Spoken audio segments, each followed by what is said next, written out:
எப்பவும் போல் neck with mark பண்ணிக்கோங்க, neck length mark பண்ணிக்கோங்க. நெக் லென்த் முடிகிற இடத்துலையும் நம்மளுடைய நெக் வித் மார்க் பண்ணணும்.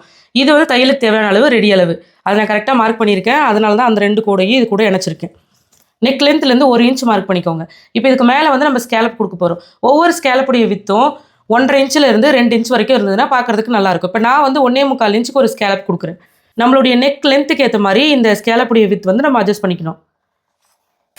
இது மாதிரி 1.25 இன்ச்சில் மார்க் பண்ணிட்டேன். இப்போ ஃப்ரெஞ்ச் கர்வ் ஸ்கேல் எடுத்துக்கோங்க. கரெக்டாக அந்த கர்வ் போகிற இடத்துல இந்த 1/2 இன்ச் முட்டுற மாதிரி வச்சுட்டு இது மாதிரி கர்வ் போட்டு எடுக்கணும். இதே மாதிரி தான் ஒவ்வொரு ஸ்கேலப்பும் நம்ம மார்க் பண்ணணும்.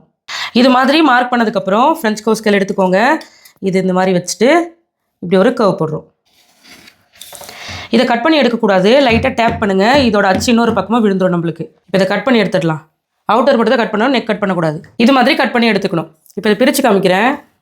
நம்ம டேப் பண்ணதுனால இந்த பக்கமும் நம்மளுக்கு அந்த டிசைன் தெரியும். அதை நம்ம டார்க் பண்ணிக்கலாம். இது மாதிரி ட்ரேஸ் பண்ணி எடுத்துக்கணும்.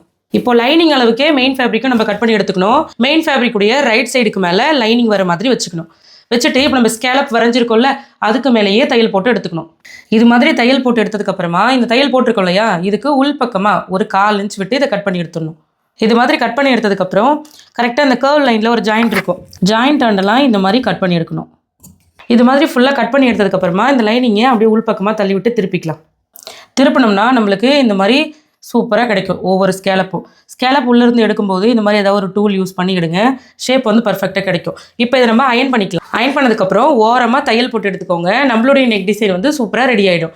இந்த டிசைன் வந்து உங்களுடைய ப்ளவுஸுடைய ஃப்ரண்ட் நெக்லேயுமே வைக்கலாம். பார்க்குறதுக்கு அழகாக இருக்கும். நம்மளுடைய ஸ்ரீஜா உலகம் டைலரிங் ஆப்பில் நிறைய தையல் வகுப்புகள் இருக்குது. நீங்களும் தைக்க கற்றுக்கணும்னு விருப்பப்பட்டீங்கன்னா கிளாஸில் ஜாயின் பண்ணி கற்றுக்கோங்க. நமக்கு தெரிஞ்ச விஷயத்தை நம்ம மற்றவங்களுக்கும் சொல்லிக் கொடுப்போம்.